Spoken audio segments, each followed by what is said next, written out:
What's up, people? Yu-Gi-Oh! Master 88 here, and welcome to a Wednesday open chat. Hello there. How you doing? Okay, I think what we're going to do, people, is we are going to send you all happy folks the link to the open chat, so if you all want to come in, feel free to. It's fair game. Okay, I just gotta get you guys the link.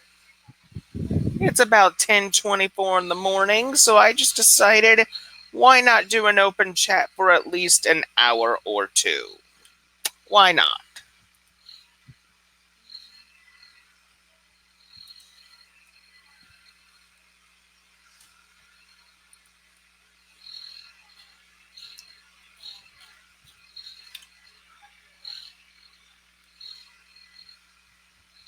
Okay. Let's see here. Let me pop out the chat here and put in the chat. Okay. So, Benny boy, Yo, how you doing? uh,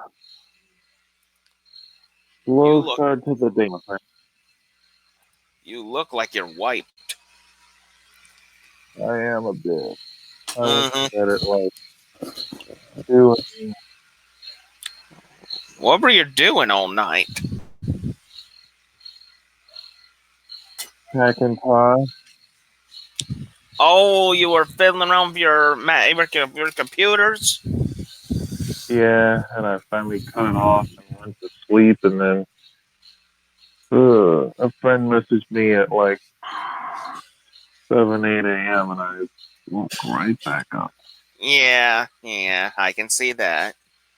And the worst part is I have the gym at 4 in the afternoon. Uh-huh. I am not feeling like the Dickens. Maybe some to drink will spark you up a little bit. I had water. I don't feel like myself at all. Ooh, you might be getting sick. I have no dang clue, dude. But do I sound like it? Your voice seems fine. You just look like you're tired. I am worn out. I think what's going on is I think it has a lot to do with the two Gen 2 live streams that we had to go through. I think we're still tired and not recovered from those. Yeah, I feel like crap. Oh, I don't blame you. Don't blame you at all. Yeah, feels like a whole crap load of crap just hit me in the face. Yeah. Yeah, I got Serge got a hold of me, by the way. Oh, what did he say? He said, "Don't do open box. Don't do any of that. Save that for part 2 later this month." All right, perfect. So, but did he say what did he say about Exorg? All he said to do was some point do X work before we do that. Okay, so do Exorg off screen? Correct. Okay, so the only thing we're allowed to do is touch Exorg, but nothing else. And sound if we want. Yeah. Oh, so he said we could do the sound as well if we wanted to? Yeah. But Okay, then anything else, no. just leave it for part 2. Right. The GUI and the login manager and all that junk and the applications we're doing with him. Okay, nice. All right. Yeah. Okay, I think within the next week, I will announce the date for when part 2 is going to take place. Okay. I'm pretty And much I'll be there for support and to help and what have you. okay. Thank you. All right, so we do Xorg, we do sound, everything else we save for part two. Yeah. Got it. All right, I can remember that. Yeah. I'm just afraid of how long Xorg's gonna take. Yeah, we can do that later today when I've got more energy. Yeah. Well, here's what we could do. We could start it sometime in the late tonight and let it run through till in the morning. That's fine. Cause I'm not gonna be sitting there no 5 hours again like I did with the Colonel. What? Somebody just joined us. Yeah, somebody's here. Huh. I don't know. Hello. I got a gotcha. Oh, hello, Hank. Hello, K Wells. I think it might be Hank. 10 to 1, I think you're right. It's either it's Hank or it's K Wells that's in here. I don't know It's which. Hurt or Hank. I don't got a clue. Hey, Gnostic. Yeah, don't worry. Me and Ben have done so well with the Gentoo installation so far. This thing has not been borked yet. There's Hank White. Mm.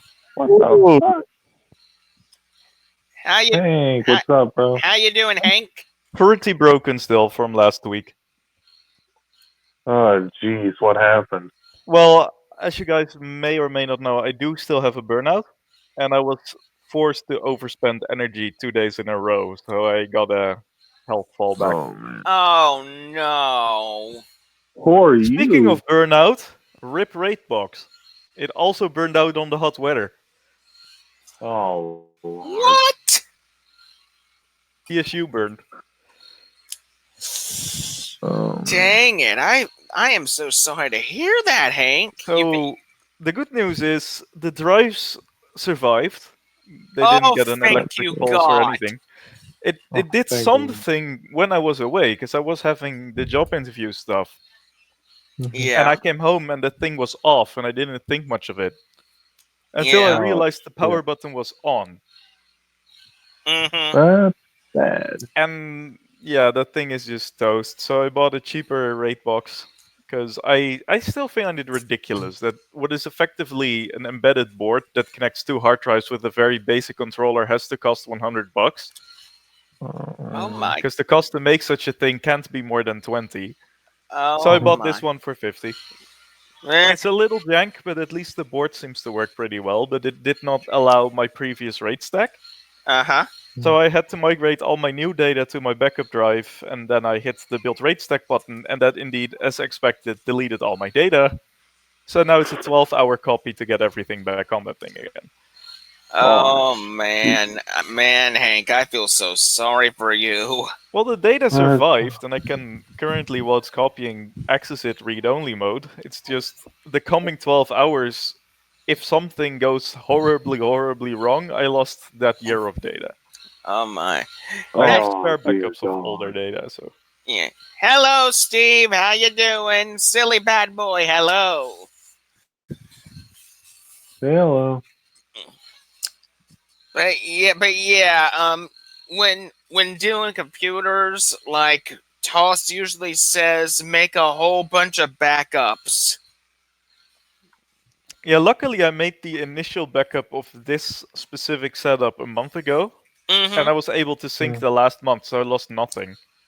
Oh good. But if something now goes horribly, horribly wrong with the backup drive, because currently my data is on one drive because the other two drives got taken out, Yeah, then Yeah. I lost this year of data. I still have an older drive with all my data on it as well. I see. Oh, man. Hi guys. Oh, Hi, Dan. hey Dan, how you doing? By the way, I got my avatar working on this. Hmm. That's good. How are you, Dan? Oh, I'm fine. Yeah, I got Hank. You got a real issue there because most people think when they put together a RAID drive, if a drive croaks, all they got to do is put another one in and fix it, which is true. But if the controller croaks, you have to get the exact same controller you had before, or else it won't rebuild the stack. Yeah, well, I purposefully did not want that controller. because it wasn't the most stable thing ever. It just takes me 12 hours now to copy everything back. I didn't lose anything, Bugger. but I am at risk of losing everything for 12 hours now. But the backup drive has only been used twice. It's brand new and it's specifically made for RAID. So the chance of it actually going horribly wrong is pretty slim. Well, that's good. Yeah. Happy. Yeah, that's a good thing you said that because I don't want to go through those whole 2 days of doing Gen 2 all over again. Here's the thing. I Here's the thought you were doing Linux from scratch all over again. Excuse me, I got to No, answer no, no. the phone. okay. Okay, then. But yeah, So I but yeah, you going through Gen 2 again, that's like the ultimate nightmare. You've already gone through it once, Ben. You don't need to torture yourself again. yeah LFS a second time. I just put that on hold because Vote. I I don't have the energy to go through torture all over again. vote. Here's the thing though, when using Surge's notes, is it just It, me or it was installing Gen 2 this time around a lot faster and easier? it was. It really was. I It think, dude, was. I think since you have the notes, when you install Gentoo again, why don't you just follow his notes? That's my plan. Also, there's this distro I've been keeping an eye on for a little while. I'm not sure if I'm gonna use it, but let me find the name of it. It's called Libre Elec 9.2 Alpha. It's pretty much a distro that uses a Kodi. I don't recommend it. You don't? No, because LibreElec, at least the only familiar place I have them both is my Raspberry Pi. Mm-hmm. LibreElec is cool and very stock Kodi, but it does not allow you to install packages. Something like OSMC gives you a nicer skin and it allows you to install packages, so that's a clear winner, like by default. Yeah. So, for Okay. example, my Kodi box has a add-on for Kodi that manages OpenVPN, allows me to get a secure connection, and then I can do whatever I want without potential warning letters in my mailbox. And on something like LibreElec, I can't install OpenVPN, so that's busted. Oh, okay. Okay. Yeah. Oh, we got a distro update. Well, two of them. Well, the main one here is KDE Neon has been updated to its latest snapshot. Linux Lite is up to 4.6 release candidate 1. So the official 4.6 is close to being fully released, and so is KDE Neon has just been updated. So if anybody likes KDE, that's for you. I say KDE Neon is the perfect KDE setup because it's Ubuntu based and it's the easiest one to get used to. I KDE would Neon has agree for new users, yes. There's one flaw with KDE Neon, but it's basically the only one. It has no proper GPU driver installer. If you can No, install a GPU through the either my GUI selector that I had to build for my version of KDE Neon, you're fine. If you can do it through the command line, you're fine. If you have AMD, you're fine. But for the new user, that can be a thing. You might want to try Kubuntu first. yeah, true, true. Yeah. Oh, we got 3 new distributions that have just been put on the waiting list for What? distro. First up is Pack OS. Pack OS is a Debian-based distribution featuring the LXQT environment. Pack OS tries to maintain low minimal resource requirements and is developed with the people of Pakistan and their needs in mind. The next one is D-Linux, is a Brazilian distribution for use on older computers, particularly those used in schools. D-Linux is based on Ubuntu. And then Trumjaro. Trumjaro is a distribution based on Manjaro. The project avoids distributing any software which requires user tracking, payments, or ads to be displayed in order for the software to work. The project refers to its software as trade-free. The distribution uses the GNOME desktop environment and uses Firefox to block browsing elements considered to not be trade-free. Huh. Interesting. Mm-hmm. It's basically three very niche distros that will probably be used in specific communities maintained by the guys Yeah. in that community, and one Mm-hmm. for people who have a radical stance on not wanting something. Exactly. And there's also a little poll right here. In our technology review comment, we talked about running UB parts on an Android phone, along with some other mobile devices that are scheduled to launch this year with GNU/Linux installed. The Pine phone, Oh. which should be able to run a variety of Linux-based operating systems, and the Librem 5 running Pure OS should be available both toward the end of 2019. We would like to know if you already own a mobile device running GNU/Linux, or if you plan to purchase one later this year. Let us know your thoughts on the current GNU/Linux mobile options in the comments. And here's the poll options you could choose from. I have an Android phone running UParts. I plan to get an Android phone and install UParts. I plan to get a Pine phone. I plan to get the Librem 5. I run another flavor of GNU/Linux on my phone. I plan to use another GNU/Linux on mobile option. I don't plan to run GNU/Linux on my phone. So what are you guys' thoughts on this? Huh. Let's start. What would we run? I guess personally, I have Mm-hmm. no interest in running Linux as a OS on my phone, but I have a lot of interest in running it in a docked mode on my phone. So it's something like Maui Linux, I think, did that. Mm-hmm. That's what I would do, but I cannot use my phone properly without a lot of apps that I've gone used to, and a Linux distro is not going to have any of them. Yeah. Of Yeah. course. What do you think, Ben? Well, it sounds like a very fun idea, don't get me wrong. But as I have an iPhone and not an Android, that's impossible for me.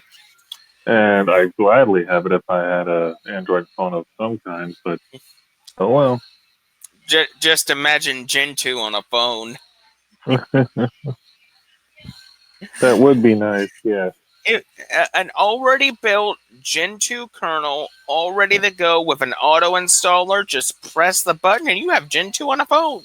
Yeah, or the live DVD for that matter.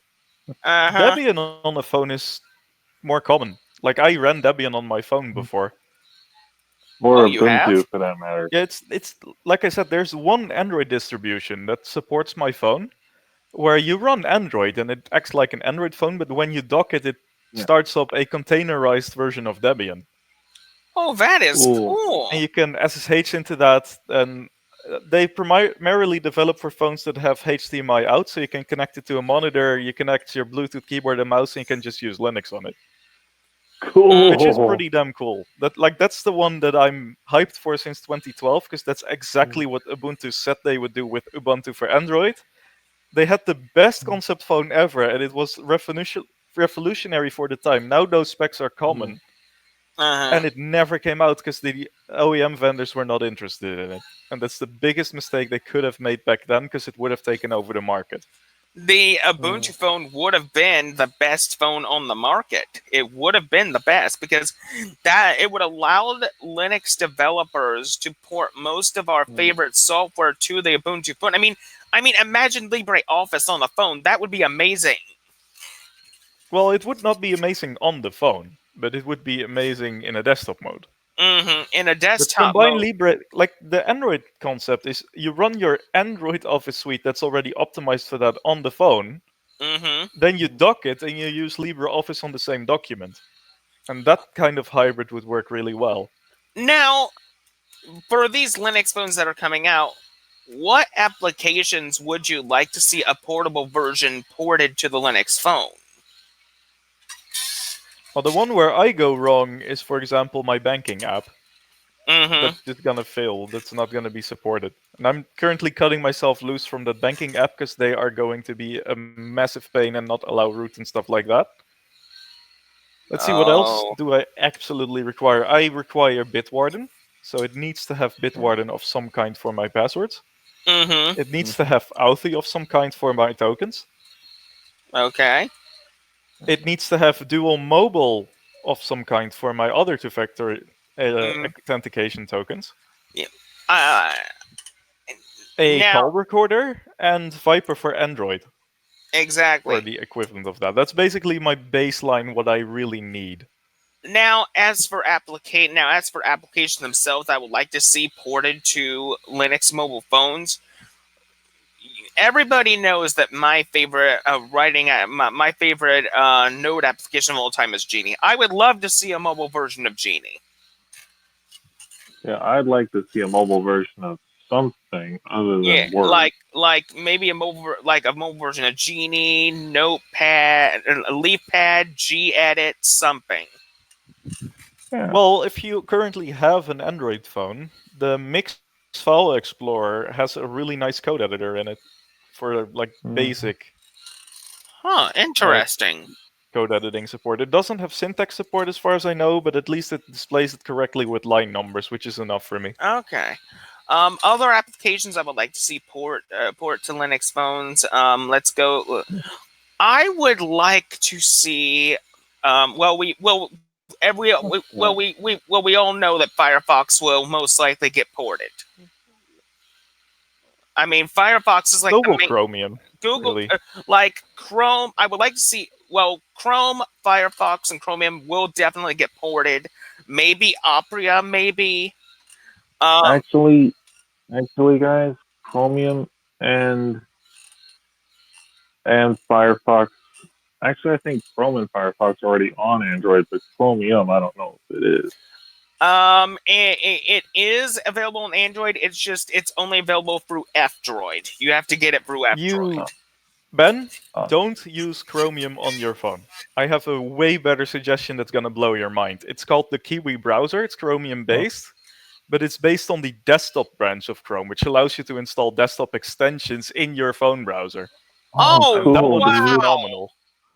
Yeah, I'm getting that for damn sure. You just you just Hank, Ooh, you are amazing. I never knew a browser could do that on a mobile phone.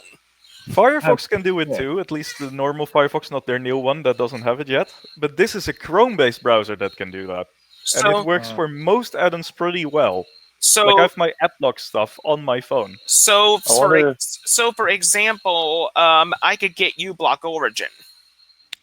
Yes, I use Nano AdBlocker, which is more effective and based on uBlock Origin, and that works fine. uh, It's called Nano Ad Blocker. Nano AdBlocker, and then also install Nano Defender. Those two interplay, and it's basically the same uh, thing Uh, with more options and better anti-adblock. oh, nice, dude. Would HTTP Everywhere and Privacy Badger still work? Yep. And decentralize? Decentralize, I don't know. Okay. Yeah, HTTP everywhere I don't I'm use getting because this Brave has it browser built in. now. But on the phone, yeah, I don't really care about it. I can probably install it and it will work. I know my Now, User stuff worked as well. now Linux gaming has gotten a lot better thanks to Valve and Steam. Here's Uh, my question: what would happen if Valve suddenly announced that the mobile version of Steam was going to get a huge overhaul to where you could play uh, Steam games on the mobile version? I'm gonna tell you one interesting thing. Hmm? That won't uh, happen, but there's another thing that already is happening. Epic is gonna do it first. How Epic? do I know that? Epic The Games? the Fortnite installer for Android is basically an empty shell of the Epic launcher. Like it can only install Fortnite, but it's obviously built in such a way that there can be other games in that. I think Epic is gonna do it first, and they're gonna ship Android versions of those desktop games. So Like you, Fortnite is their test case. but I'm guessing later on they'll most likely port over their main franchise, Unreal Tournament. I doubt they will do that because Unreal Tournament, the new one, is completely stalled and they abandoned it. But if indie devs have a mobile version, like a mobile Undertale or stuff like that, I can see them offering that. I think they will do it first. If Valve were to do it first, Mm-hmm. basically people will just see the Google Play Store as an absolute trash platform, just like the Yeah. UWP Store on Windows.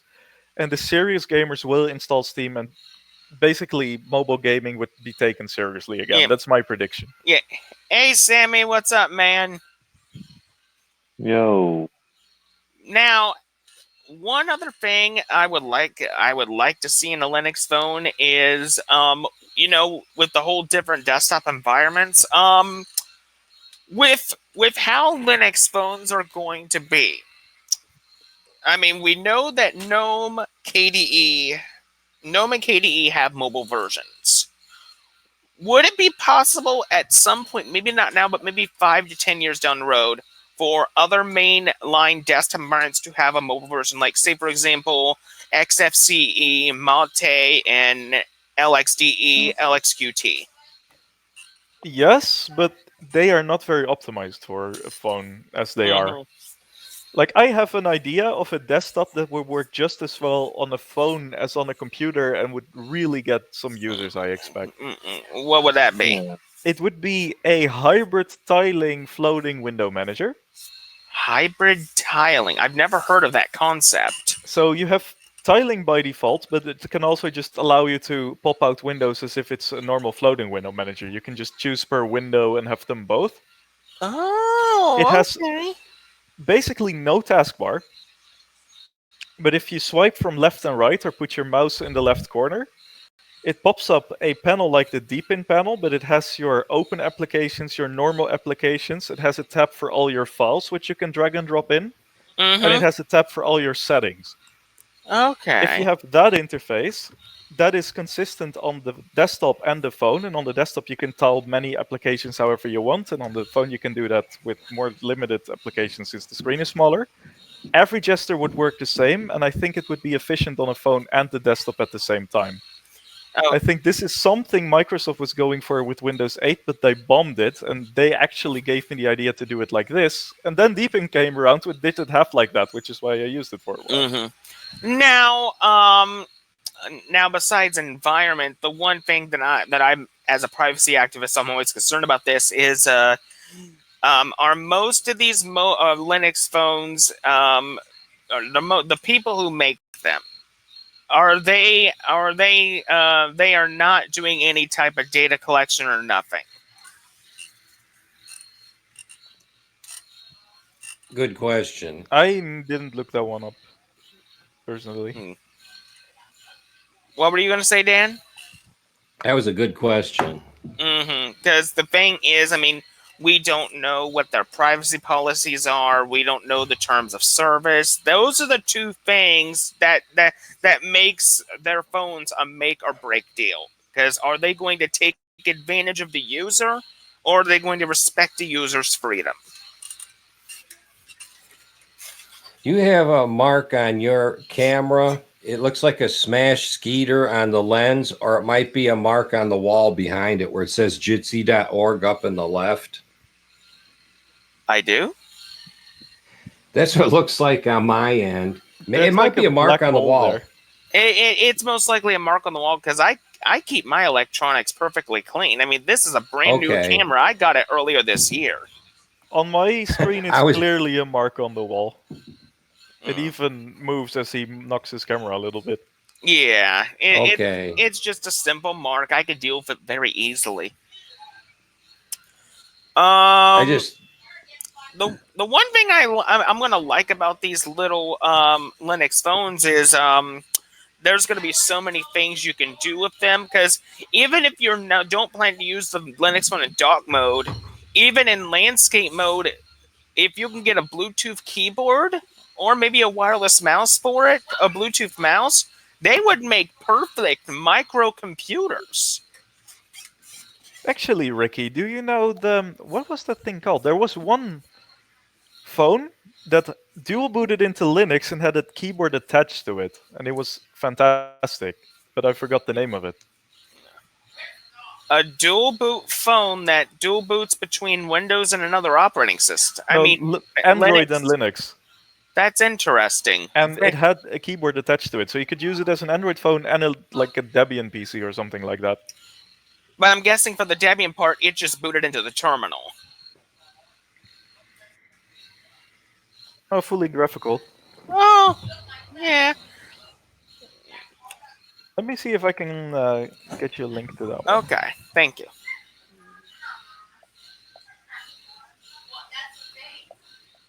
Okay. It's the Cosmo communicator. The Cosmo what year was it released? It's pretty recent. Let me, if it even released at all. I have the Indiegogo here, Yeah. Let's see here. and it was backed December last month, so it's probably still in production. Oh, really? I'm back, Ricky. Okay. I rescheduled my workout for next week.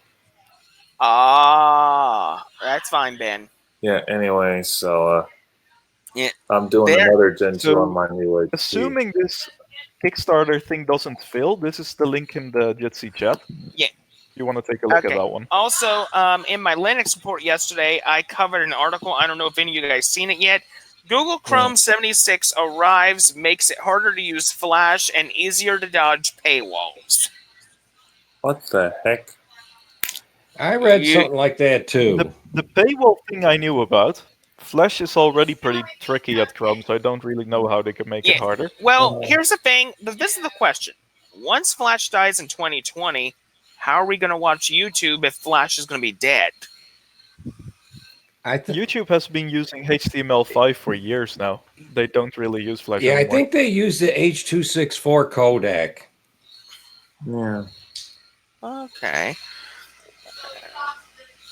Let's see. You But can't, yeah, you can't use Flash to get 4K videos out, and people are already putting out 4K YouTube videos. I see.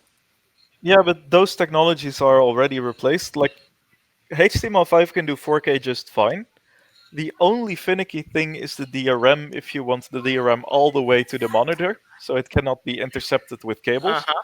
Windows can do that with PlayReady, but that only works in Edge, including the Chromium Edge, Okay. which is why it's tricky to watch. 1080p content works on most Chrome versions on Windows out of the box. I have not gotten it to work with Amazon Video on Linux yet. Ooh, this phone looks cool. It's got actual hardware switches on it. Which one? The Cosmo communicator. Did you see the price? $17,000. Yeah, $17,000. Holy smokes, 17 grand. What the frick? Let's see. Yeah, but that's the total price that they raised. Okay. Oh wait, no, that's a gold edition. The in-demand special was 500. Okay, so the only two Linux distros it supports is Sailfish OS and Debian. Yeah, this is kind of confusing. I've heard of Sailfish OS from somewhere. Let me look that up. I heard the name of it before. It is a distro. Linux-based OS for phones from the company Yola. It works on some Android phones. You can flash it. Oh, oh, really? Okay. Uh-huh. I might be interested in a Libre phone, but the price on it's still kind of stiff. Okay, so the current system is Sailfish free. Okay, looks really nice. Like the calculator app. Let's see. I like the website. They got really nice documentation. Looks nice. I may look into this. I mean, the sad news is I can't root my phone because the Snapdragon processor in my phone, the bootloader is locked down so bad that I can't even lay a finger on it. Which phone did you have? Samsung Galaxy S9. A normal unlocked or a provider branded? That's a flagship phone. I got mine straight from T-Mobile. Yeah, okay, so it's That's why it's provider image. locked. That's your problem. Yeah. Yeah, that's true. If it's provider carrier thing, then it ain't gonna work. Yeah. Like unlocking a bootloader, I'm pretty sure on Samsung's is not hard, but when you got the provider one, the provider blocked it on that specific model. And they often use different hardware, so you can't cross-flash. Okay. So I'm guessing once the warranty expires on the phone, I can easily ask them to maybe unlock the bootloader for me? Ask, sure. If you get it, and easy, probably not. But you can always ask. Yeah. You can always ask them. Yeah, I'm sure they'll probably say no, but it's worth a try. Yeah. It's So, worth a shot, so then, yeah, okay, so Ricky. Maybe later we can message them. You never know. So, Ricky, yeah, here's the interesting question. Let's say the answer is no, and you don't get it unlocked, Yeah. and the Cosmo communicator actually hits market and you can buy one. Would you buy a Cosmo communicator, or would you rather just stick with your current phone or go with something else? I would. Well, I can't afford seven. I can't afford the money for the communicator, so I would most likely go something else. I mean, here's the thing: for at least an entire year, I had an iPhone, and it was not that bad. Ricky, I mispriced the phone. I scrolled down and the communicator, they have what's called the 1X. It's $569 US. Then they Well, have like what's called a 2X, which is $1,000. Then they got the gold edition, which is $2,000, and the 5X, which is 2749 or Yeah, 45. keep in mind the number X stands for how many you're gonna get. So the 2X literally means you get two of them. okay. Oh, So okay. the cheapest one is 569. Yes, that's a 1X phone. You Okay. get one. I That's will still say, kind of high. yeah, let me Yeah, but it is a Linux phone. Like 500 for a phone is normal, depending on the specs. Like let if me it's well spec'd.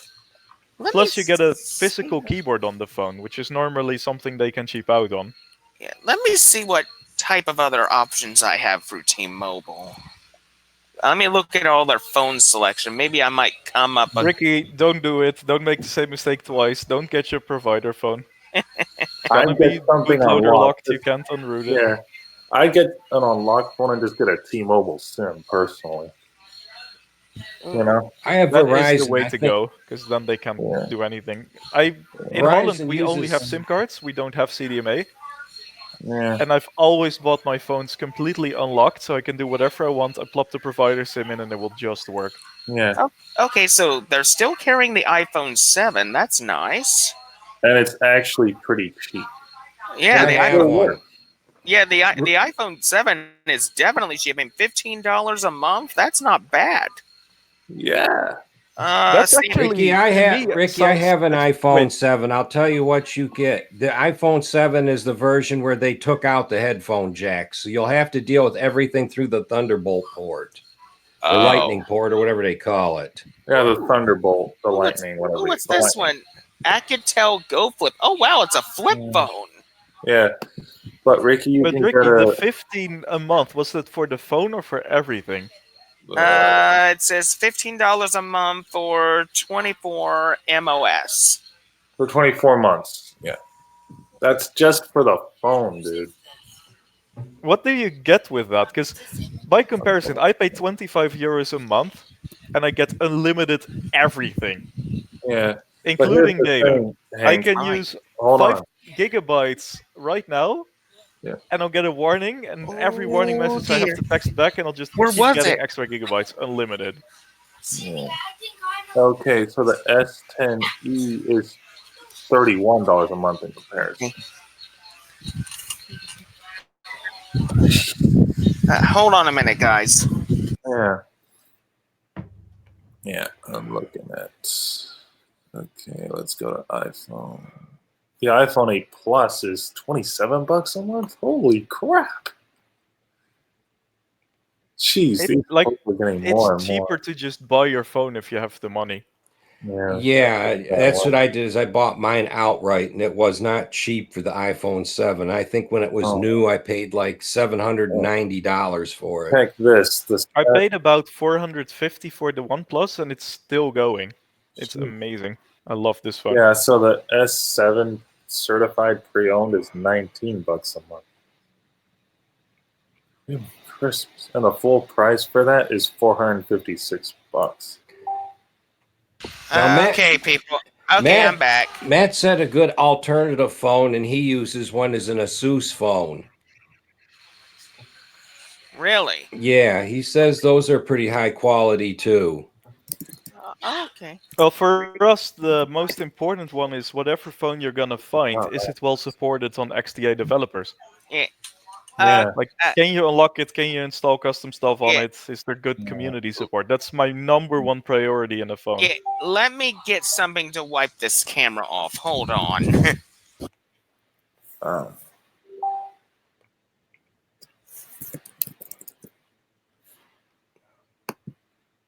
No, he's got a mark on his wall. I can see it now. Yeah, it's the wall. It's not the camera, so it's gonna keep annoying you. If you Instead look of at a it wipe, he through, needs a paper on that spot on the wall. if you look at it through YouTube, it looks like a smashed Skeeter.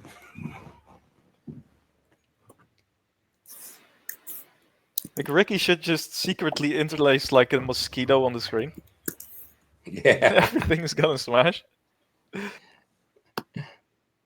But, Ricky must live in the area where T-Mobile works fairly well. T-Mobile in my area don't work all that great. Yeah. I have Verizon. It pretty much works everywhere.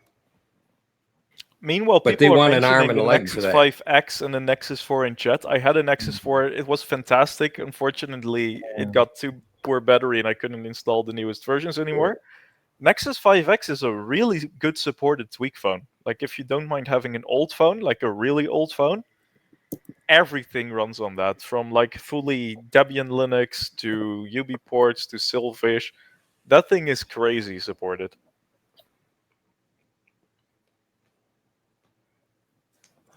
I think you can route those to Copperhead and Lineage also. Yeah. I'm Lineage still will trying work on my to- OnePlus as well. Some versions of Okay. Ubuntu got released, but they're terrible. Is this any better, guys? I used an alcohol swab to clean the lens, and then I used a piece of paper towel to wipe it. Does this look any better? Oh, I think Ricky, it's don't the worry black about spot it. above your bed that they're Okay. complaining about, Ricky. Okay. Okay.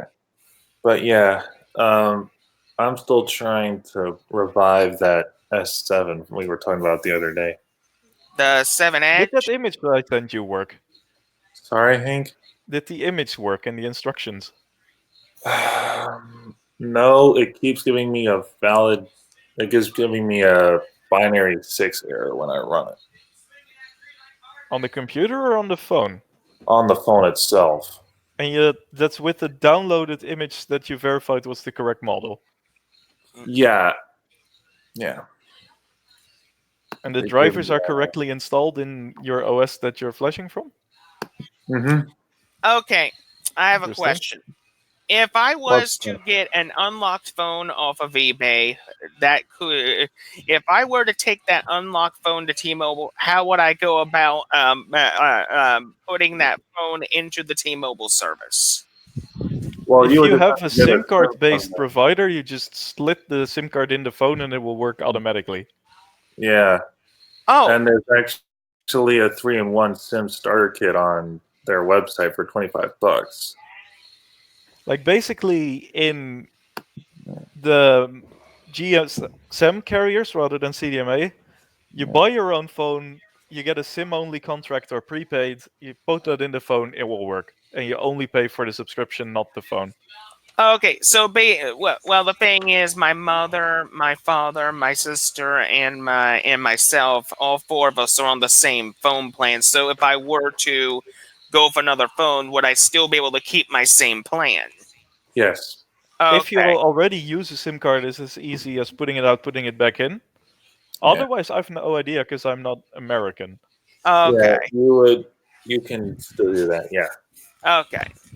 Yeah, Verizon uses something different other than GMS. Yeah, CDMA is terrible. Yeah. Like, I believe the that's what provider has Verizon so much uses. power over your device on CDMA devices, it's crazy. Yeah, that's why I'm trying to root my S7 Edge because I want to get away from all that bull crap. Okay. But the problem is that I have to revive the phone before I can do that. Well, if it's in download mode and you follow the instructions, like usually the XDA forum that I send, people are gonna run in the same issue. So if you scroll in the comments, you can probably find a solution there. Because I don't have Samsung. Right.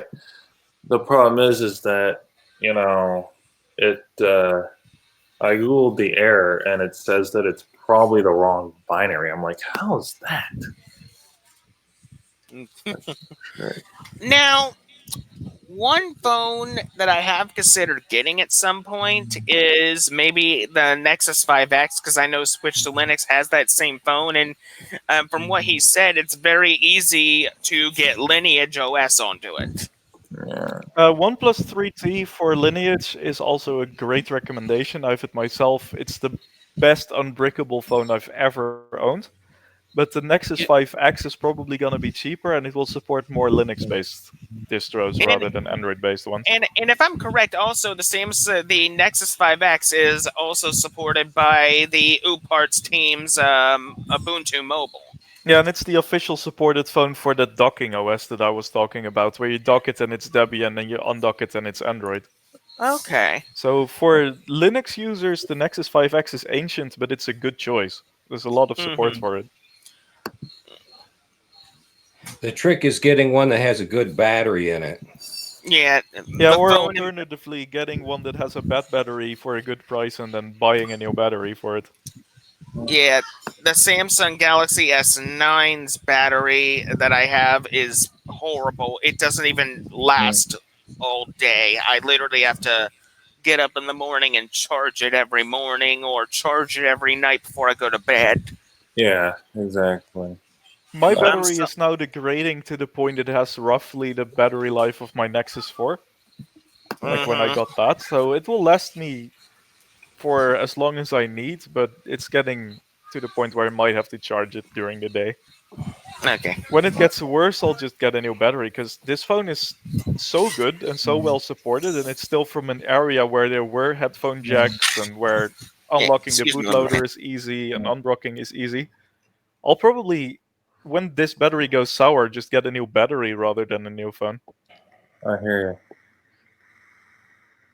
you. Yeah. I might just buy a used unlocked S7 Edge on eBay. So speaking of Android, has any of you guys heard the news that Android can now be put on a lot of Nintendo Switches? No. No, I haven't heard that.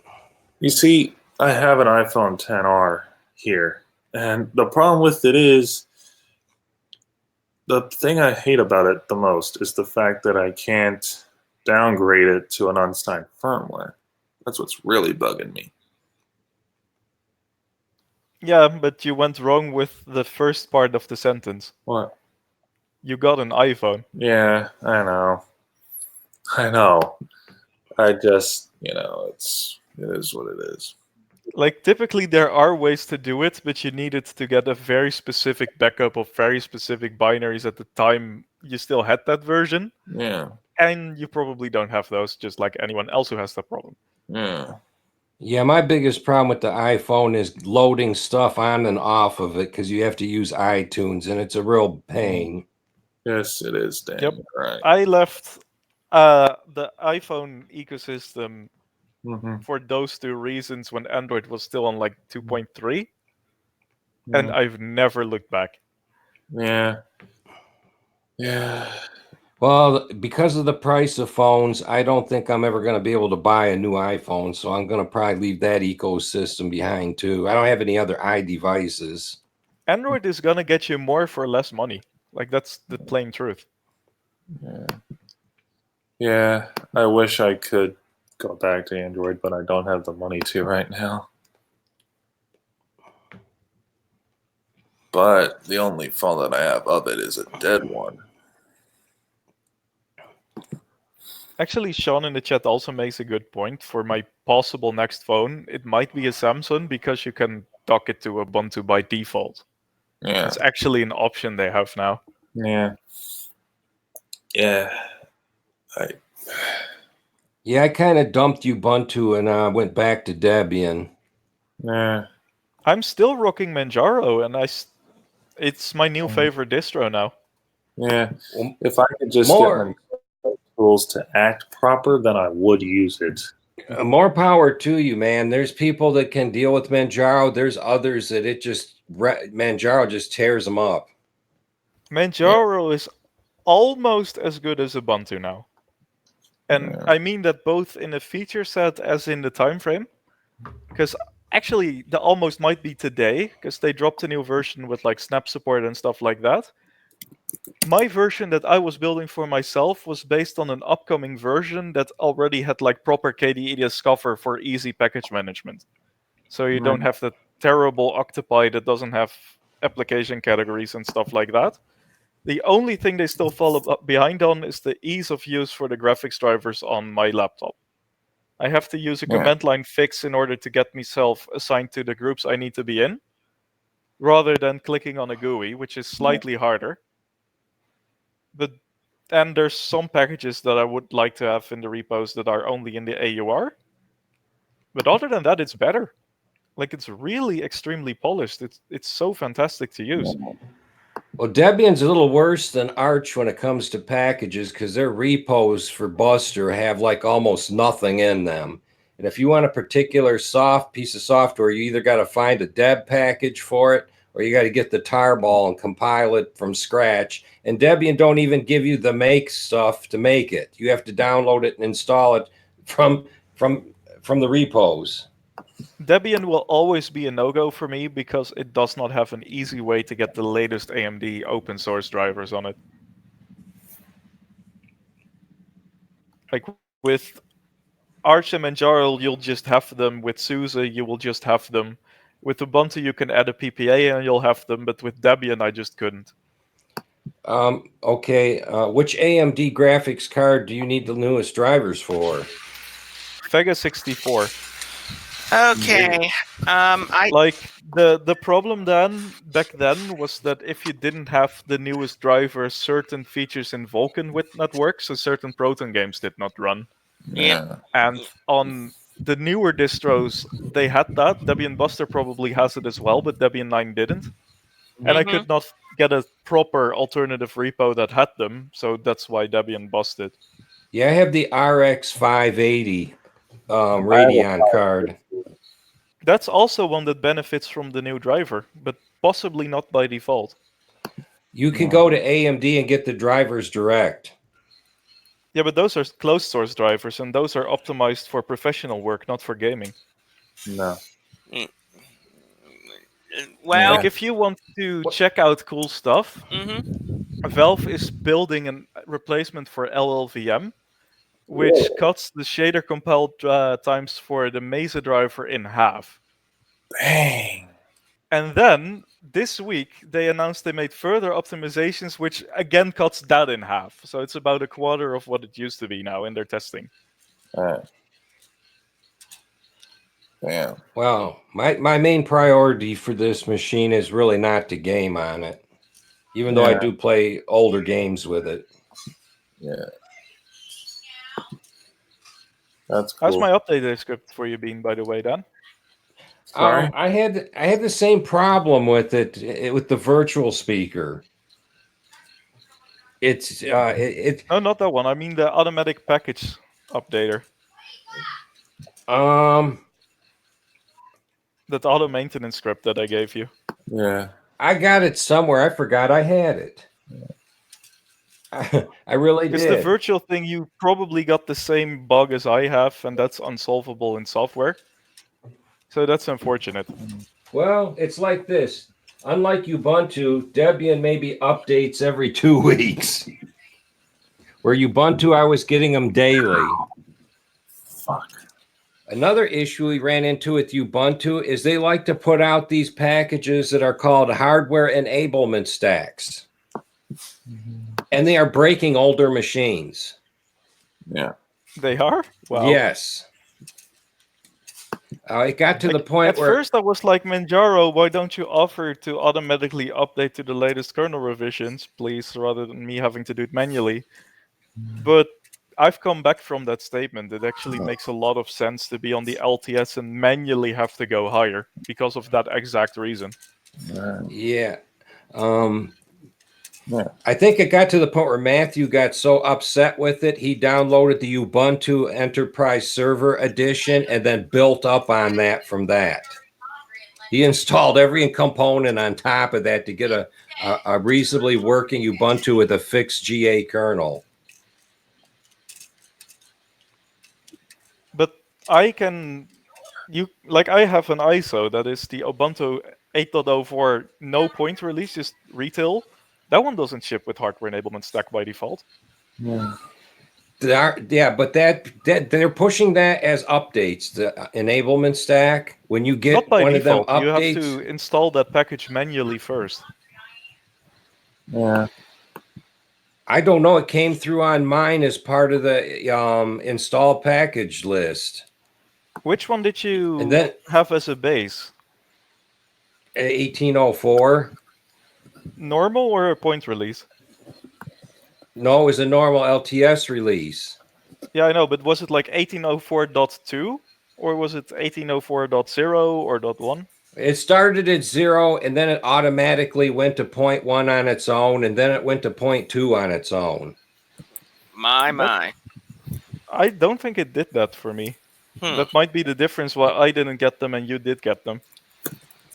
Yeah, Matthew got them. A lot of people over here got them, and then it started messing with their hardware. Your virtual box would break, and all kinds of weird stuff. Yeah, VirtualBox and rolling kernels is not fun. I discovered that with Manjaro.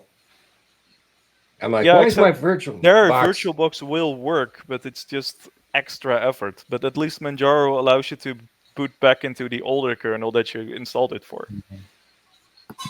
Like, that's something they do really well as well. I can install like the latest kernel, the LTS kernel, and a real-time kernel.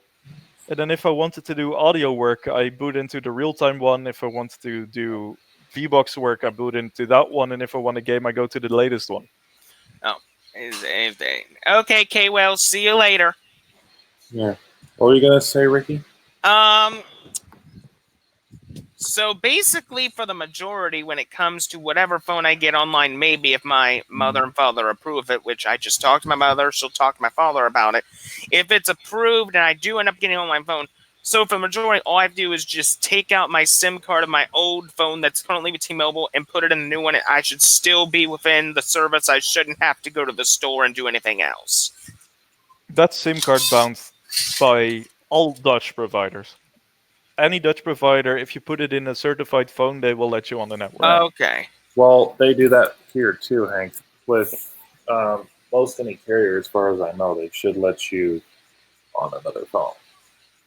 The only horror stories I personally heard about America not allowing you to bring your own phone is with the CDMA nonsense. Yeah. Well, all the phones I've had in the past with Sprint have all been SIM based, but they are global, so you can roam on the DSM or the CDMA network. Well, my iPhone has a SIM card in the side of it, so I wonder if that means I can pull that out of my iPhone and stick it into an Android phone. If Not necessarily. The problem is that the LTE standard needs a SIM card. So even current CDMA-based phones have a SIM card as well. Well, actually, but you don't get proper service on the SIM card. So it's a little tricky. You guys are migrating over.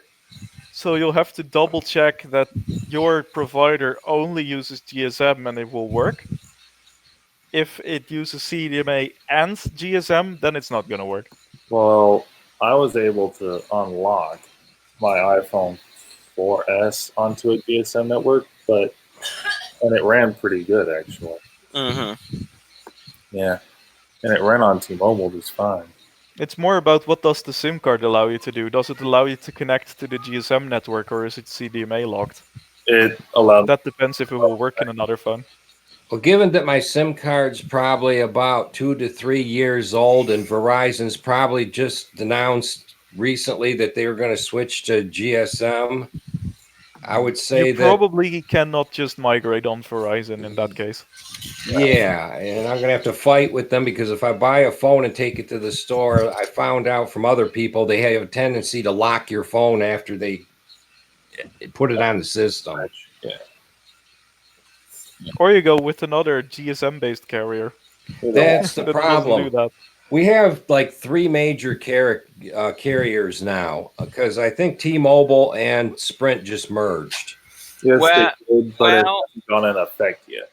Well, there's another carrier coming soon. The new T-Mobile. No, even worse. What? Dish Network is going to become a mobile phone provider. Oh hell! Oh man, they're worse than DirecTV. Yes, they are. I'll tell you guys a fun story about phones in the Netherlands, at least the networks. We had three of them, only three. Yeah. KPN, which was the Dutch government network. We have Vodafone, and we have T-Mobile. That's it. Prices were absurdly high. We had the shittest mobile network of Europe and the highest prices. Then a fourth provider got frequencies from an auction, which is the provider I'm with, and that got it down to the point where I'm now only paying 25 a month for unlimited everything. But now these guys are merging with T-Mobile again, which means we're left with three, and that basically means terrible prices. Oh, that's. So prices will likely Well, double. They did an actual market research here. 4 is the minimum providers you need on a phone network in order to have low prices for customers. As soon as it becomes 3, it's a problem. we have more carriers. We have like Metro PCS and Boost Mobile and stuff like that. But they actually piggyback on the three major carriers' towers by priority. Yeah, If the you're like, research was done on the carriers that have towers. Virtual providers don't count. So you need to have 4 actual networks with different towers for it to be competitive. Otherwise, your prices are going to Yeah. skyrocket, and that's what's going to happen here. So, what do you guys think about the iPhone 10 XR? It's more expensive than my Android phone I already have, and it can do less. Yep. But here's the bad news though. Apple is starting to get into the data collection business. Yeah, they are. If I don't want data collection, I'll just remove all the Google apps from my phone. Yep. That's why if my parents allow me to get it on my phone, first chance I get, I'm getting Lineage OS. Yeah. Actually, Ricky, Linux is not your best choice. What's Lineage? the better choice? It really depends on your phone itself, but Lineage is extremely bare bones, and usually there's better ROMs available. I run Havoc OS. It has every feature I ever wanted from an Android ROM in one ROM. It's fantastic. Can you program it to not have Google apps? It doesn't have the Google apps by default. You can install both Micro G and normal Google apps or nothing. what So- app store does it go to? Does it do? Depends on what you install. By default, it has none. Can But you if get? you Can you sideload F-Droid? yes, Perfect. it has all those things that Lineage would do. Mm-hmm. But this thing has features like if I hold my phone to my face, it automatically goes on the phone speaker, and if I hold it from my face, it automatically goes on speaker. Oh. It has a lot of look customization things. It has the Android Go recents as options. Yeah. It has automatic screen calibration features. It has basically every good feature from every ROM that I've ever tried in one What ROM. ROM is this? This is Havoc OS. Epic OS. Okay.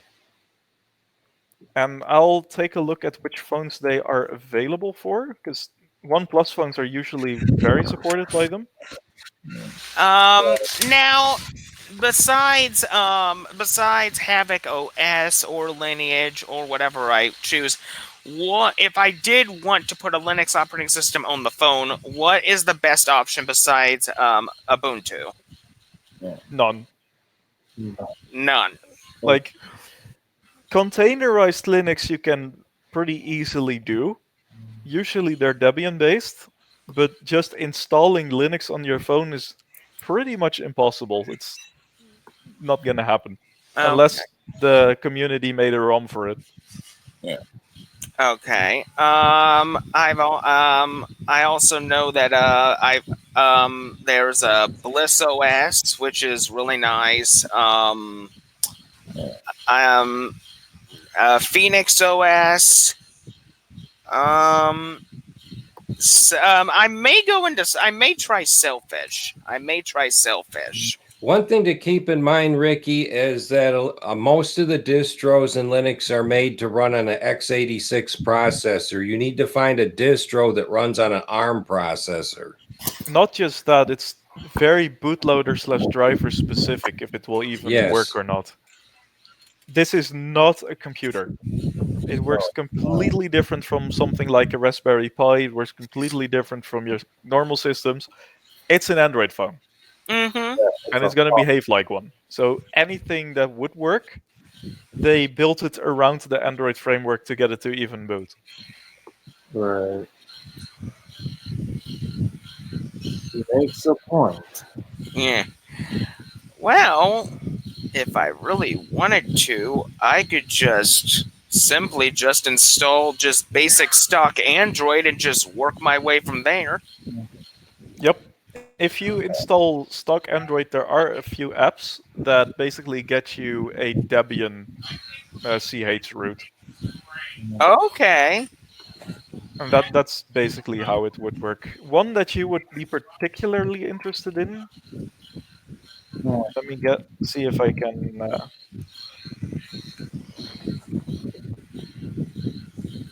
I forgot the name of that ROM. That's the one that you want, Ricky. You Lin- specifically. you said Lineage? Not Lineage. It's based on Lineage, but it's not Lineage. Havoc OS? Yes, but that's also not something you would want. There's the other one. Ubuntu? Nope. Selfish? No, it's. It's not a Damn, common. let me look at my own drives because I have it on my drive. Okay. Yeah. There's It's a very Copperhead specific one OS, for but the Nexus 5X, if that's the one you're gonna get. Yeah. I might. I might talk to my dad about replacing. Maru OS. Repeat that again.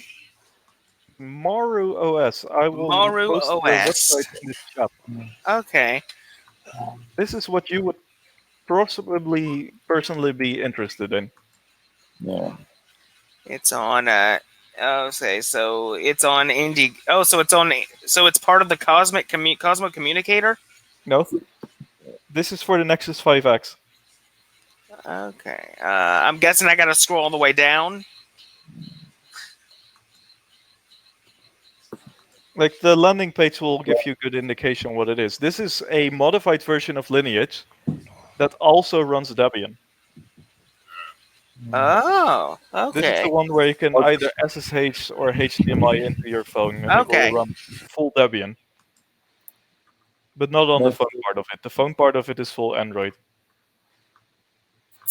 Ooh, a Nexus 5X for $85.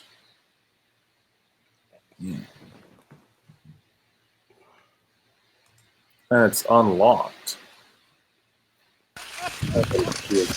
Never mind. So yeah, Ricky, if you do plan to get the Nexus 5X specifically, I recommend giving that one a try. I think around $4.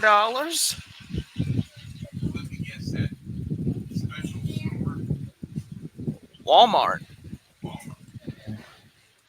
Wally World.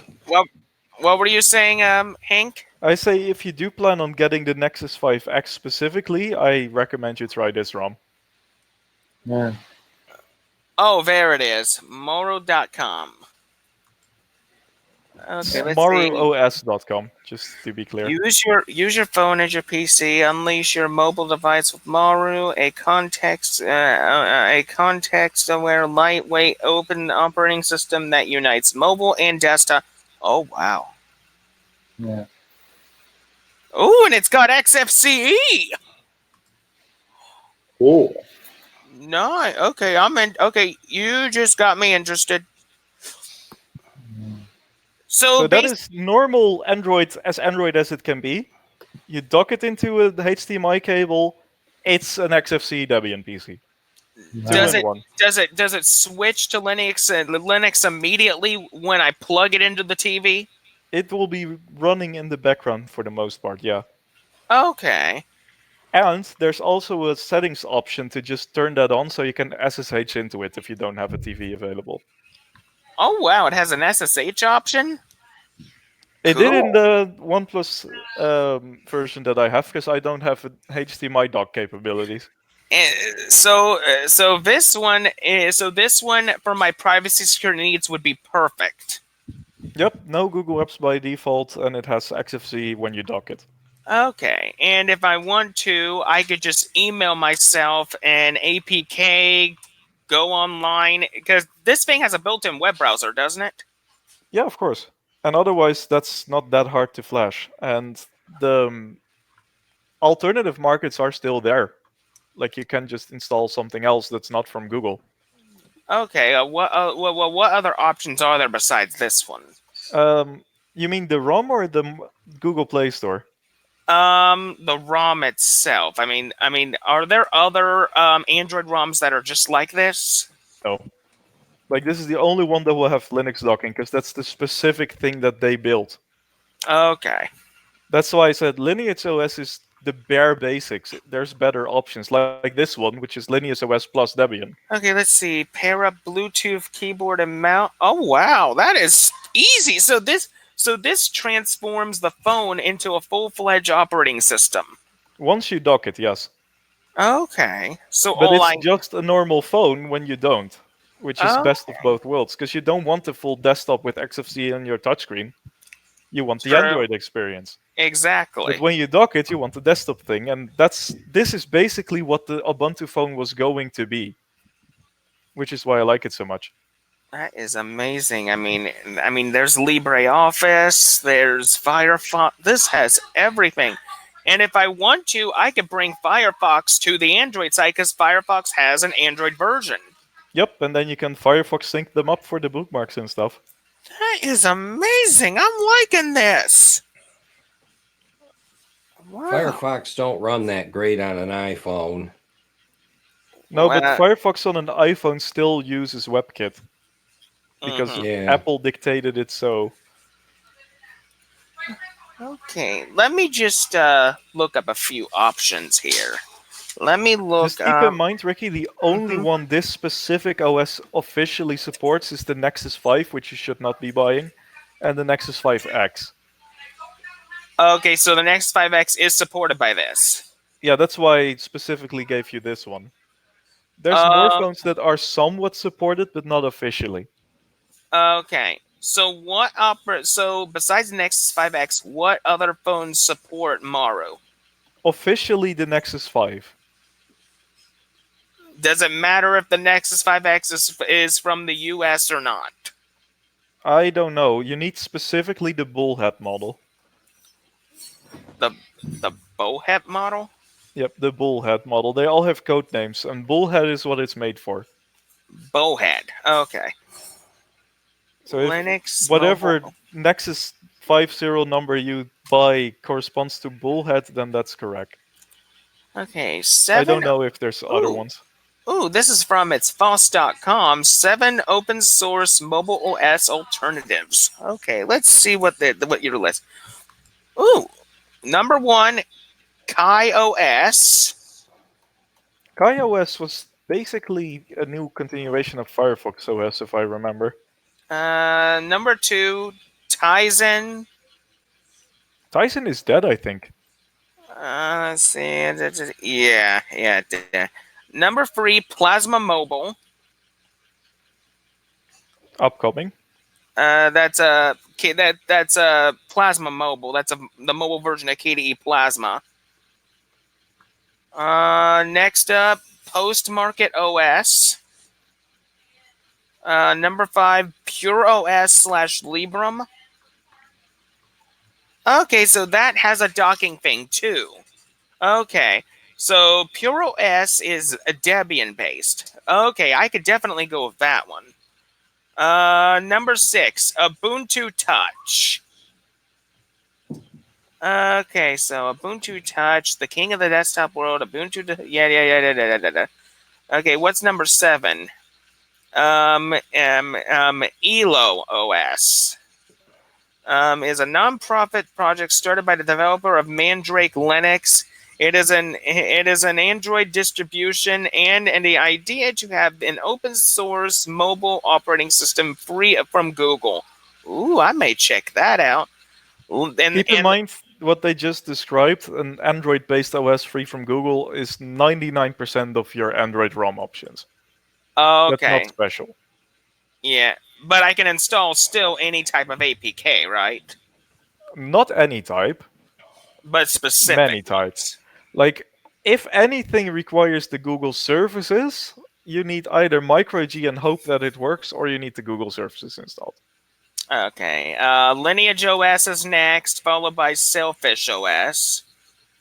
Sailfish is very interesting. I looked at their project page; they look nice. Firefox OS discontinued. Okay, so there are options. Yeah, but Okay. which phone they will support will depend on what you pick. I will And I say, do know that the Nexus 5X specifically was really widely supported by these projects because it was like developer phone #1 for a while. okay, PureOS looks nice. I mean, it's Debian based. I've always liked Debian. I have a Debian on a USB stick. Let's see. Let me look at this. Free Linux smartphone operating systems, Ubuntu Touch, Selfish OS, Plasma Mobile. Now, There was also something called Remix OS, and I was really looking yeah, forward to it, but it seems to be yeah, discontinued. Remix OS, it's still going. Yeah, I mean for a phone. Yeah. They had the whole docket and you get a desktop experience. In fact, Google's actually working for that in Android Q, where you can dock it and you have the desktop Android experience. It's going to be an official thing. Oh, really? Okay, Remix OS. Let's see. Remix OS Nexus 9. Remix OS Pixel C. Okay, so there is no Nexus 5 image. And I'm pretty sure the other ones are tablets, so that's not going to help Yeah. you. Okay, let's just see. Let me look for other options. 6 open source Android alternatives for mobile. As Ricky, of can you type in XDA Nexus 5X? XDA Nexus 5X. Then you're going to find the XDA developers forum for the Nexus 5X. LG Nexus 5X XDA forums. Is that it? That's the one. Okay, let's see. Nexus and 5X real life review. Yeah, if you Nexus scroll 5X. down a little bit, you will find Nexus 5 Android development and original Android development. Okay, I'm right in front of those. Those are forums where people post their own Android ROMs. That's basically what you can expect. Oh, well, here, wait. Oh, Nexus Lineage 15.1 for Nexus 5X Bowhead. Okay, so there's the Oreo ROM. There is let's see, there's Bliss. That's for Android Pie though. Okay, so basically these two specific areas is where I'll need to go. Yeah, and these forums typically also have unofficial ports of the other OSs. But those Okay, will be a little harder to find. XDA basically has all the guides on how do you root the phone, how do you unlock the bootloader, how do you actually flash things on the phone, custom recoveries that allow you to do it. This is the go-to place for any phone if you want to get started with modding. okay. Okay, Cypher OS, Aquario OS, Resurrection Remix. There's a whole bunch of them here. Whole bunch. Oh, there's Twerp. Okay, I know a lot about Twerp. This is the birthplace of Twerp. This is where it all started. Yep. This forum has been modding Android phones before Twerp even existed. Yeah. Silly Bad Boy says, "What's that OS called again?" The ones that I personally like for Android is either Havoc OS if you want a custom ROM with a lot of options. The one with the Debian dock was Maru OS.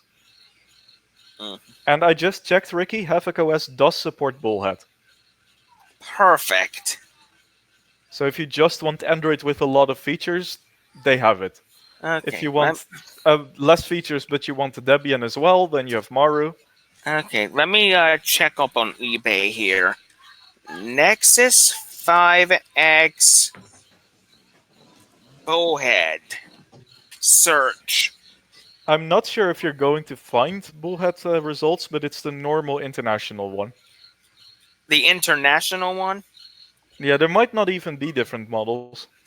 Okay, Nexus 5X. Let's see. Okay, how can I tell if it's the international version?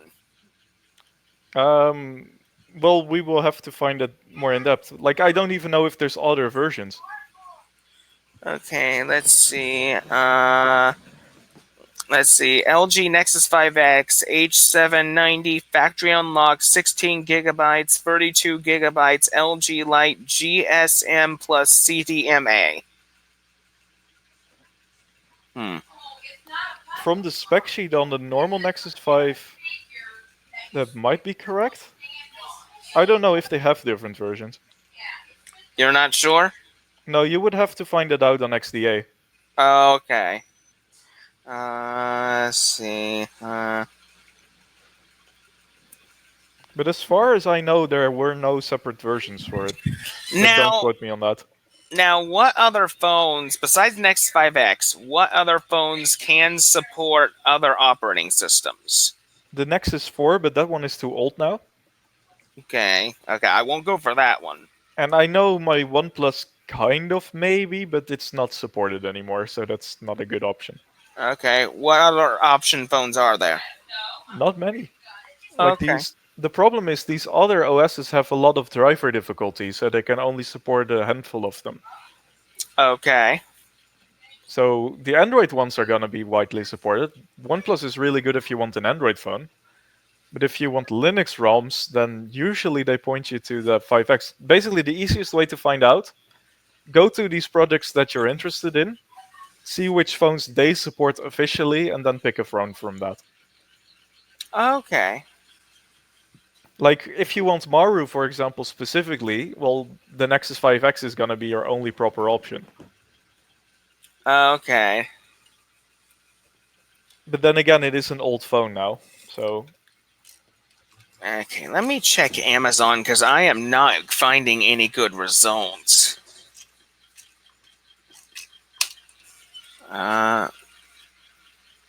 keep in mind that the Nexus 5X will be a discontinued phone at this point. Oh, so no carrier will support it.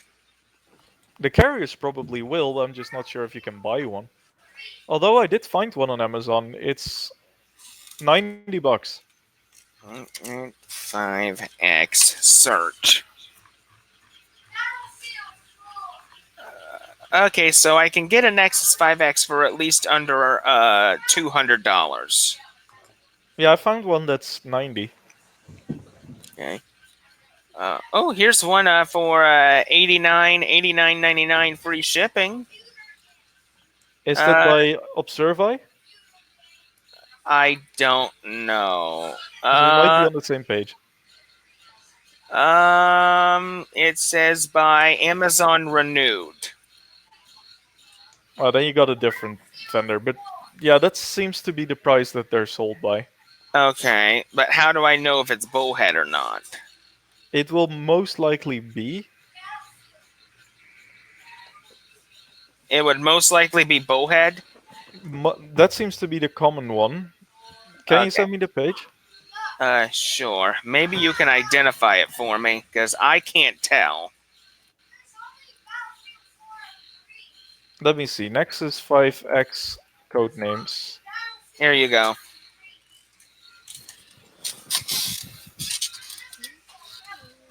Because the most important difference is, do they have different firmwares or ROMs and stuff? Yeah, we were on the same page mostly. This is the H790 model. Yeah? I'm not sure if that is bullhead compatible.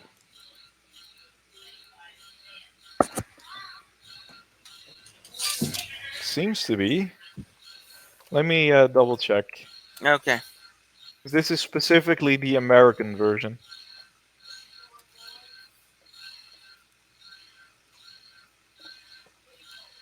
I hope it'll take an SD card at 16 gigabyte memory. And my current... I found one that had 32 for the basically the same price. I need at least 64. I have 64 on mine. In fact, one of the best things you can do with a rooted phone is install DriveDroid. It will emulate USB sticks and ISOs. Oh, wow. So I have my Linux ISOs and my Windows USB images on my phone.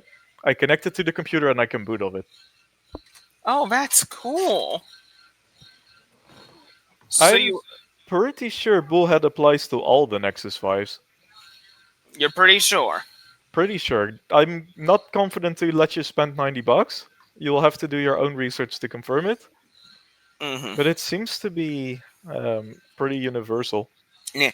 Now, if I am unable to get a phone online, I'm guessing the next best way for me to get an operating system onto something would be to locate the right type of Android tablet. Yeah, but would you really want a tablet these days? I'm guessing the next option would just be to simply just get an Android-based computer. Yeah, or you just keep using Linux because Android on the desktop sucks pretty Yeah. much. Yeah, it does. Well, I did find a system called Cloud Radio OS, which installs a Chromium version of Chrome OS onto a machine. There's a few options for that, yeah. Yeah. From what I can tell, Ricky, from the forum, there's not a you need to have this model, you need to have that model. It seems to all be supported. So this 100% confirms that this is definitely Bullhead. Well, it's 95% sure it's Bullhead, Okay. because they all seem to be. That's just the code name for the Nexus 5X itself. The 5% that's unconfirmed is that supported with like the CDMA and the other things, or are there caveats? So how would But I I'm not say like any of the ROMs I found so far, they just have install instructions and they're not like you have to have this model and you have to have that model. I owned a phone in the past where that was the case, and they would list the device model it needed to be installed on. Okay. Okay. So it seems to be a universal software, so you're pretty. Okay. So basically, Bullhead is its code name. It's not really nothing with the device itself. Yeah, seems to be. Okay. But no, they for some reason they use code names. They never use like Nexus 5X, Nexus 6, stuff like that. No, it's like Bullhead, and mine is randomly 1+3T or 1+3, randomly. Okay. But then the successor of it is, let me see what kind of things were we also having. Like this one is called 1+3 as a code name, and then there's stuff like Dumpling was the Okay. 1+5. Now, when the alternative operating system is installed on the new phone, if my parents allow me to get it, will the SIM card and T-Mobile be able to detect the new system and activate automatically the service? We don't know. The question is not so much will they allow it. That's not up to me to answer because I'm not American. Okay. The answer is more, does the custom OS currently have a driver for the SIM card? For the modem?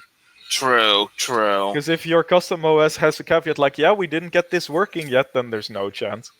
Okay. But you can always install a different custom OS. Yeah. You're not locking yourself into one. If I can't get a phone online, I mean, I might as well just stick with the phone that I got because the Galaxy S9 is great. It's very fast and stuff. I just recently put in a 32 gigabyte SD card into it. Yeah, just keep in mind, Ricky, the Nexus 5X is significantly older than the S9, so you're gonna have a slower phone and a worse phone as a phone. It's just a more customizable phone. Yeah.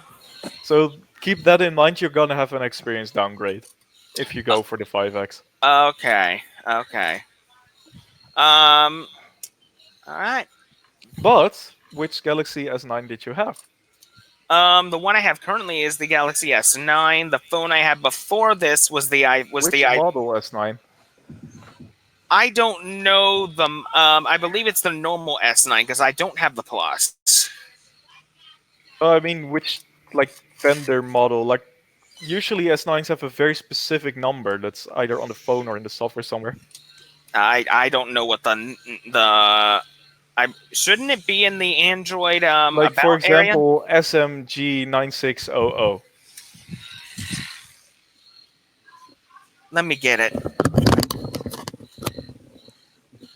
Because your phone is one where it will work on some phones and not others. Uh, So these things on XDA are marked with the G69 or the 96 actually.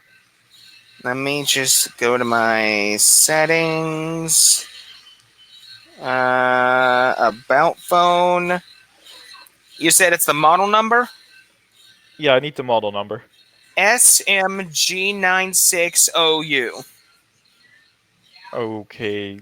You were good at the G960 part, Yeah. but the U part might be might be a little thing. Yeah. I know that there is another version of the S9 that can have an alternative operating system on it. I So believe that's that the I believe 9600. yeah. Mm, I believe the 9600 was the one that I should have gone for. Yep. Because that one I would have been able to get Lineage or something on it. I'm trying to see if I can even find something for the U version. Well, the thing is, like I said, I have a Snapdragon processor. I looked up information about it. That thing is completely locked down. There's no way I can unlock it. Unless somebody's invented a way for me to unlock the bootloader by some other means. Let's see, this is how to flash U1 version to U device, but that's not what we want. U firmware links. Sad news for Galaxy X9 6900U versions who want root. So I was right. Yep, bootloader option disabled. Oh well. Yep, no wonder there's no support for it. Because there's a lot of custom ROM support for the S9. Like, that forum was full. But not for your version. Only the Europe version gets that support. It used to be some of the phones that are locked, they locked them because the phones come with a fuse bit in them. And once a carrier burns that fuse bit, it's locked forever. That sucks. Well, oh well, that's okay. Ricky, do you have a Switch? A Nintendo Switch? Yep. Nah, I don't plan on getting one. Me neither. I just figured you might be someone who had one. No, I'm happy with my Nintendo GameCube and my Nintendo Wii. I'm happy with my great gaming PC and Raspberry Pi. The only thing I'm waiting for is the Pi 4 to see if it's going to get Yeah. proper gaming support. Yeah. Anyway, people, we got about 3 minutes and we got about 4 minutes and we'll be wrapping things up. I appreciate you all coming. Thank you, everybody in the live chat for stopping by. If you want to see more live streams just like this, then smash that like button and support my channel. Thank you. Also, smash that like button and support everybody that is here.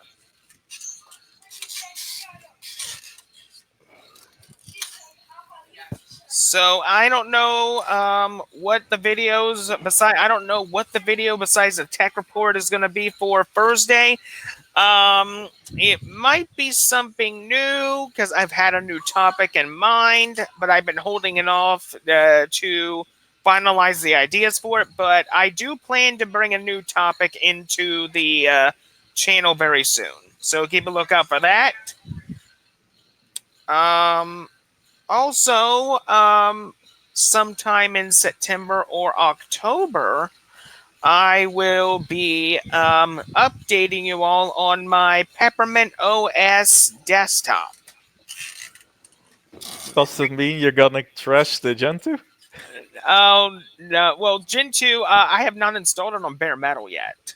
So far, the impression I'm getting from everyone is it's a fun thing to do once and then never again.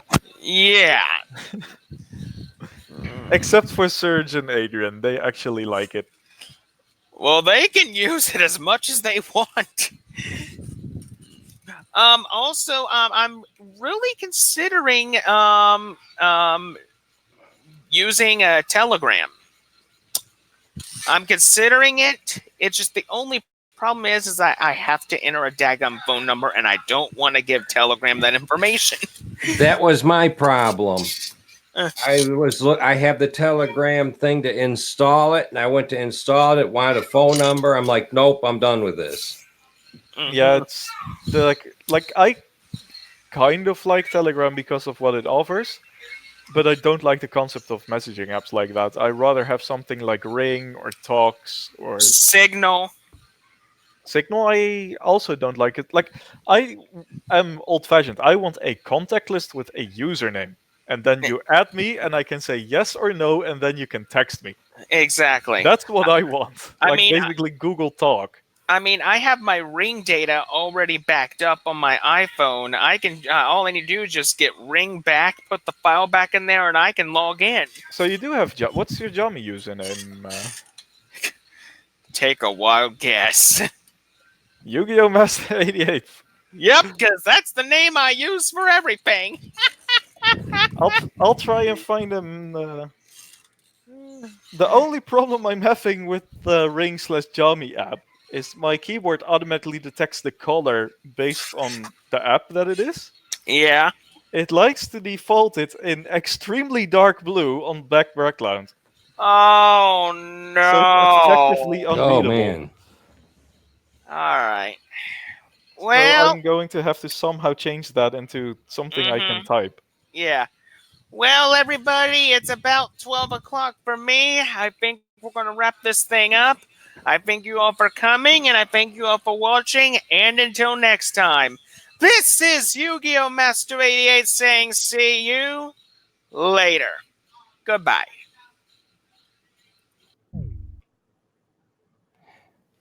I kind of need. Still live. Hello, everyone. Yeah, We have taken over the YouTube channel. Yeah, I need to go myself. All right, then this is the Henk and Dan show now. Do you have any last words? I need to go too. I'll see if I can end the live stream on this channel. Thank you for watching, everyone. See you next time. All righty, just hang up it.